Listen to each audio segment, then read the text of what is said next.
Hey guys, what's up? Mike here, and today we've got a review on Konosuba Season 2, Episode 6, a great episode, but this episode you can tell I'm not wearing my hat. Specific reason for that, I'm getting my hair cut this weekend or this week or something like that, because my break for school is coming up, and I just kind of wanted to make a video for reference to look back at for when I get my hair cut, because this is all going off. It's going to be a sad day, but it's got to come eventually, so let's get into the review.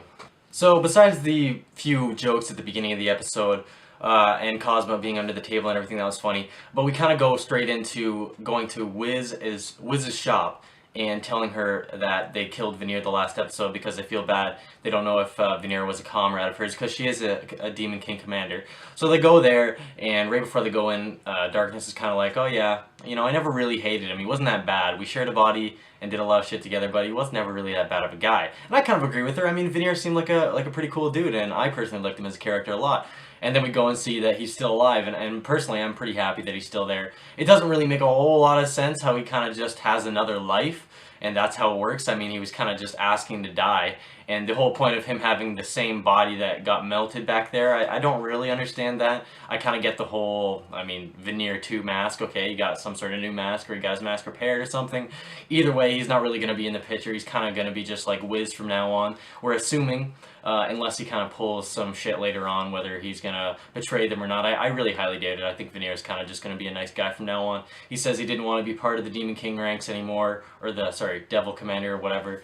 So I got a feeling we probably won't have to worry about him too much in the future, and I'm glad he's just going to be a character to, you know, maybe even join along on some of the journeys and eventually help out. We don't know. So right off the bat, now that Veneer's back, he immediately wants to get into scheming with Cosmo. And I think that's awesome. That's kind of part of his personality before. He really wanted to just fuck people over, and that's the way he wanted to die. He wanted to go out by just tricking some adventurers into thinking they'd gained a treasure. So they go and he convinces Cosmo to make items from his hometown and try to resell them for high prices. And you know, that's actually a really good idea, and I don't know if Veneer actually knows where Cosmo's really from or not, but either way they know that he's from a land that has a lot of different products that could be, you know, interesting to a lot of locals around here and probably make a good business off of it. From there we go back to the house where Cosmo is just hiding under the table, doesn't want to come out. He's just pretty much drained of energy and he doesn't want to do anything, and I don't blame him. It's pretty funny, this scene, especially when Darkness and Megumin try to get him out, and he just goes with the long hand, classic Cosmo, freezes Darkness from behind, and then drains Megumin's energy, which actually comes in to hurt them a lot later when they're planning to use Explosion from Megumin, and she can't use it because Cosmo actually drained her in this scene before, so that was pretty funny. So when Cosmo finally has to go to the bathroom, he asks Darkness and Megumin to carry him there on the mat, and obviously they're not going to do that. They toss him out the window, and then they start heading down to the blacksmith. And at the blacksmith we get Cosmo's new sword, which I thought was pretty cool that he was actually getting like a Japanese style katana. It was interesting that the guy didn't really know how to make it right, or make the hardening right, but it looked pretty good to me. It looked like he pretty much nailed it, and it looked like an awesome katana. And then we go in to find out that Cosmo actually has a new smithing skill in order to get this new katana and new armor that we see. The armor looks awesome. Apparently it's some like the highest class armor in the land. You need to be a really good adventurer to wear it. And Cosmo's excited, and he looks really cool when he puts it on. It would have been actually nice if he could have kept it, but no, it's way too heavy for him, and he can't even move in it, which was obviously funny as fuck. Even though the armor was way too heavy, Cosmo still got the dope-ass katana, and he walks out like a hero. Just like the guy says when he's leaving, you know, he could have witnessed the birth of a new hero, which I thought was interesting. You know, maybe Cosmo has some really good potential in him that he doesn't see himself. But anyways, Cosmo tries to walk out looking cool, knocks over all the swords. Okay, no big deal, can continue walking out looking cool. Nah, he gets caught in the door. The katana's too long for him, so he gets it shortened. And I thought that was really funny. He goes back to the regular size kind of blade that Cosmo's used to using. They then go back to the guild and they try to look for some new quests to do.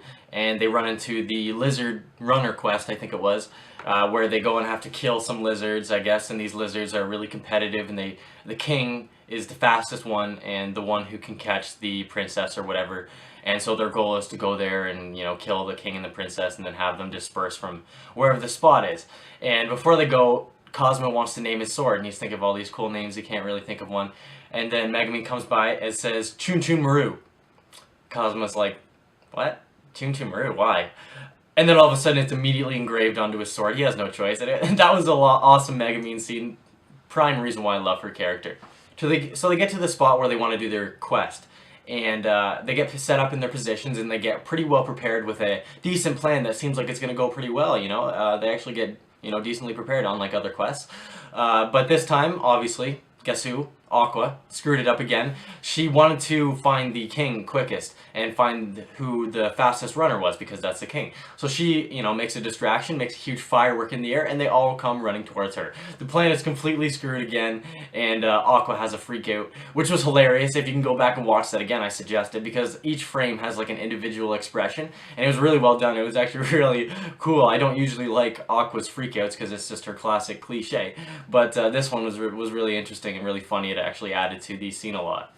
The lizards then keep running at them, about to trample Aqua, so, Cosmos tries to do something. He tries to snipe the king, and he ends up actually sniping the one that he wanted right in the head. So he thinks he's got it, and you actually have to snipe the princess first, which makes complete sense. I mean, one king down, the rest just want to have a spot, or the rest are going for the new spot now. So it's obvious you had to shoot the princess down. So then all of the things come and they start trampling Aqua and Darkness, and then Cosmo's left to do something about it. So he sees the princess running in. So then their last hope is Megumin with her explosion at this point, and obviously it doesn't work because Cosmo drained her earlier.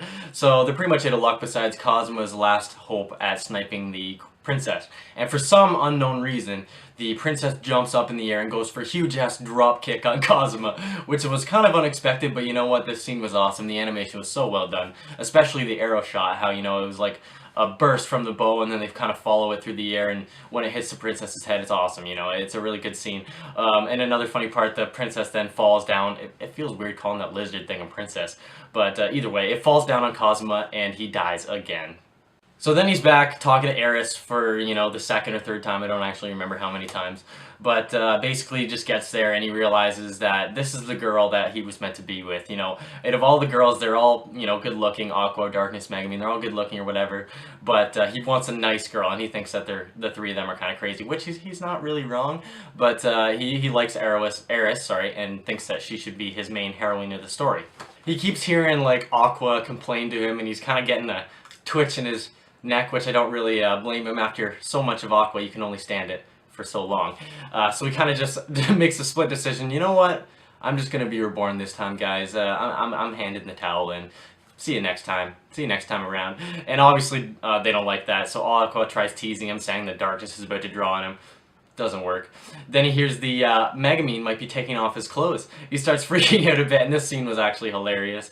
That immediately got Cosmo to want to go back. But before that, we kind of have a little bit of a chat with him and Eris, and she says that, an interesting line where she says she likes to go around and have fun on the surface every once in a while, but just keep it between us.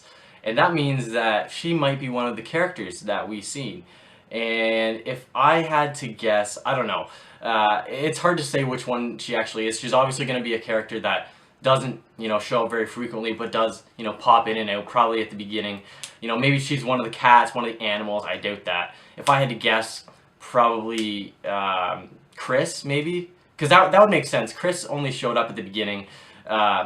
And, well, not just the beginning, but kind of just pops in and out and interacts with Cosmo and kind of just has no backstory, just kind of comes out of nowhere. I mean, we're in a different world and everything, but I mean, that's just the closest thing I can think of for someone who's not completely relevant but does end up coming back in and out, other than Yun, but Yun or whatever however you say her name, but I doubt it's her. You never know, though. So Cosmo goes back to life, and we see Megumin on top of him. She's always pretty upset that, he was gonna give up and go back and be reborn as a kid.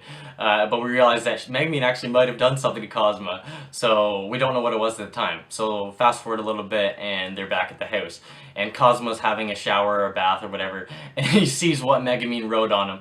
And it was the holy sword of Excalibur with an arrow pointing down at his dick, obviously. And from the look on Aqua's face at the end of the chapter, it didn't look like Cosmo's sword was all that, holy or Excalibur. Either way, this was a hilarious episode, a hilarious ending. I loved it all around. This review isn't as in-depth and detailed as I normally go because I'm kind of in a, study season right now. I've got a lot to do, so this one was going to be a little bit quicker. I don't actually know how long the video turned out to be, but either way, that's all I got for this one, guys. I really hope you enjoyed. Let me know what you thought in the comments below. Subscribe and like if you enjoyed, and I'll talk to you on the next one. Peace.